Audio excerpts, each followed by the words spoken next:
Magandang hapon mga kabartudes. Dito po tayo sa bundok. Hunting po tayo dito. Pakita ko sa inyo yung pinagkunan natin ng baging. Ito yung baging na malaki, pumulupot. At ito ay yung kahoy na ito na sinasandalan niya ay ayan po. Yung sinandalan ng kahoy na ito ay natumba na. Ito po siya malaking puno ng baging to. Ito malaki. Kaso yung malaking kahoy, malaking puno ng kahoy ay nabali na. Ang pinakadulo nito na kahoy at baging andun sa taas. Kaya try natin na akyatin, tingnan natin dun sa taas. Kasi dati meron tayo dun na kita, pero ngayon na na po siya, putol yung kahoy. Bahaya ng bubuyog. Maganda sa negosyo, pero haya lang natin yan. Ayan po yun, malaking pagkabaging, gumagapang. Pero tingnan natin sa taas dun kung ano yung baka andyan pa. Hanap tayo madaanan.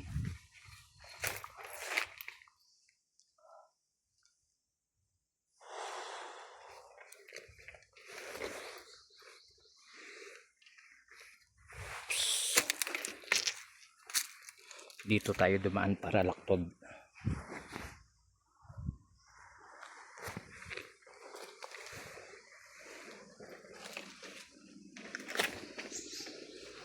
Ayan. Maganda ito, pakubol na daon. Maliit pa. Ayan na natin.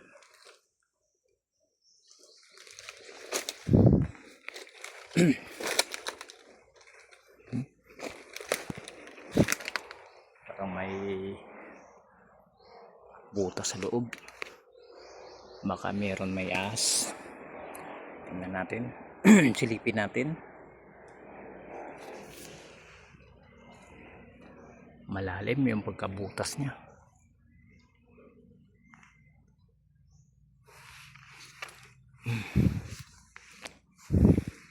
Parang hagdanan, no? Pakyat dun sa taas. Parang tinambakan na kuweba.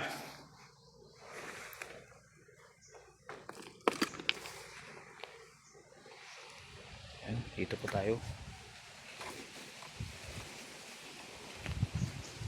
At akyat po tayo dito. Tingnan natin kung saan tayo dadaan patungo dun sa natumba na kahoy. Yan, ikat muna natin dito. Ayan mga kabartudis, dito na po tayo sa taas.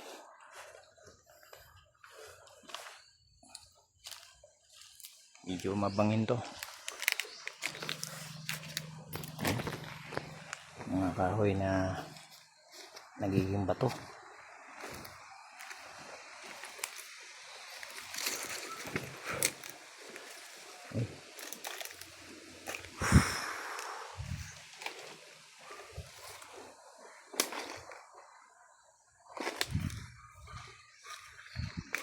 Dito lang tayo.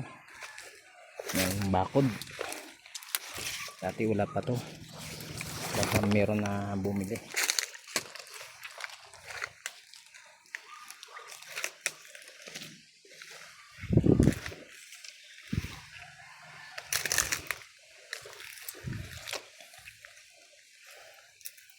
Ayan mga kabartudis, malaking kahoy ito, naputol. At ito malaking baging. Ito maganda din, meron tayong kita, pumulupot at parang tagos din ito, pero hindi yon makikita na tagos, pero na ano niya, na kung sabaga kinapit na siya ng baging yung kahoy. Kaya kunin natin to. Ito maganda din ito na gamit na may mga buhok-buhok sa loob. Ayan, maganda ito, may mga buhok-buhok sa loob. Ayan, kunin natin yung laman ng panangkap natin to.